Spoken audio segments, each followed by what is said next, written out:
हमारे चैनल को सब्सक्राइब करें। बहुत समय पहले रामपुर गांव में मनोहर नाम का एक मजदूर रहता था। वह बहुत ही ज़्यादा गरीब था। अपनी रोजी रोटी के लिए सेठ धनी राम के खेतों में काम किया करता था। सेठ धनी राम बहुत ही ज़्यादा कंजूस व्यक्ति था।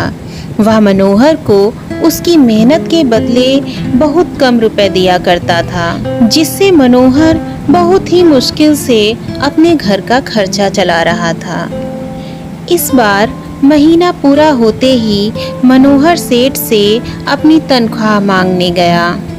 मालिक, इस महीने की तनख्वाह दे दीजिए। घर वाली भी बीमार है। घर का खर्चा बहुत मुश्किल से चल पा रहा है। अच्छा, ठीक है, ये लो अपनी तनख्वाह।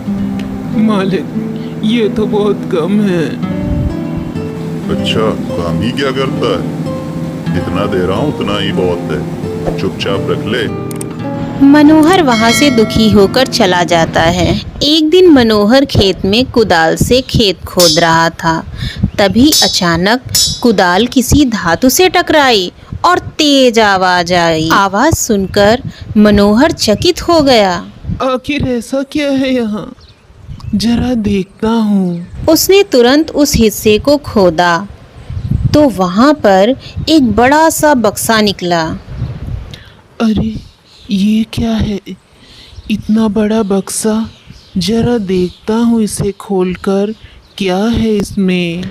अरे, ये तो खाली है। काश इसमें कुछ धन होता तो आज मेरे भी हालात सुधर जाते। चलो अब खाना ही खा लेता हूँ। बहुत थक गया हूँ। बहुत तेज भूख लगी है।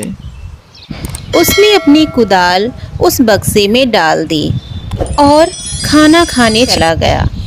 कुछ देर बाद जब वह खाना खा के वापस आया तो उसने देखा कि बक्से में बहुत सारी कुदाल हो गई हैं। अरे, इतनी सारी कुदाल ये कहाँ से आई? तभी उसने एक टोकरी उठाई और उसमें डाल दी। वो टोकरी उसमें जाते ही कुछ देर में ही बहुत सारी टोकरियों में बदल गई।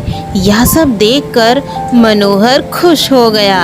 अरे, ये तो जादुई बक्सा है। मैं इसे अपने साथ घर लेकर जाऊंगा। मनोहर वह बक्सा लेकर अपने घर आ गया।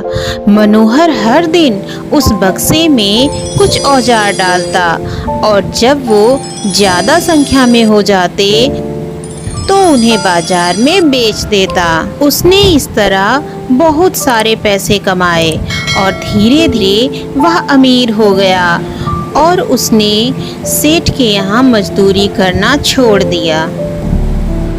सेठ धनी राम को ये बात बिल्कुल समझ नहीं आ रही थी कि आखिर मनोहर इतनी जल्दी अमीर कैसे बन गया। सेठ ने इस बारे में अपने नौकर से पूछा तो उसके नौकर ने उसे बताया कि वह औजार बेच कर अमीर बना है। यह सुनकर सेठ ने सोचा, इतने औजार उसके पास कहाँ से आए? इसके बारे में पता लगाने वह सीधे मनोहर के घर पहुँचा। अरे मालिक, आप आइए, बैठिए।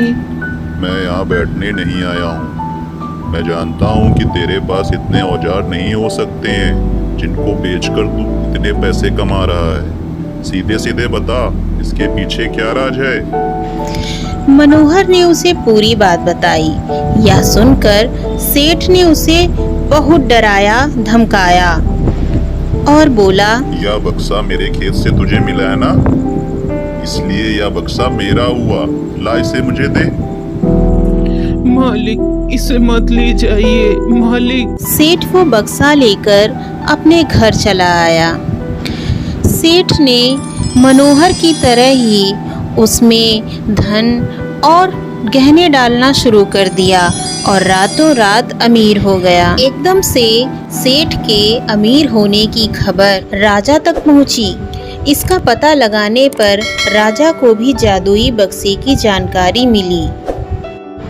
फिर क्या था, राजा ने तुरंत अपने लोगों को भेजकर सेठ के यहाँ से वो जादुई बक्सा मंगवा लिया। राजमहल में उस जादुई बक्से के पहुंचते ही राजा ने अपने आसपास मौजूद सामान को उसमें डालना शुरू कर दिया। सामान को बढ़ता देखकर राजा दंग रह गया। अरे ये तो सच में जादुई बक्सा है और इसमें सामान बढ़ता ही जा रहा है। अरे वाह! यह देखकर राजा ने उसमें हीरे जवाहरात डालना भी शुरू कर दिया। हीरे जवाहरात भी कई गुना बढ़ते चले गए। राजा के मन में जिज्ञासा उत्पन्न हुई कि आखिर इस बक्से में ऐसा है क्या जिससे चीजें बढ़ती ही चली जाती हैं। इसलिए वह उस बक्से के अंदर चला गया। देखते ही देखते उस बक्से से बहुत सारे राजा निकल आए। बक्से से निकला हर राजा बोलता, इस राज्य का असली राजा मैं हूँ। तुम्हें तो इस जादुई बक्से ने बनाया है।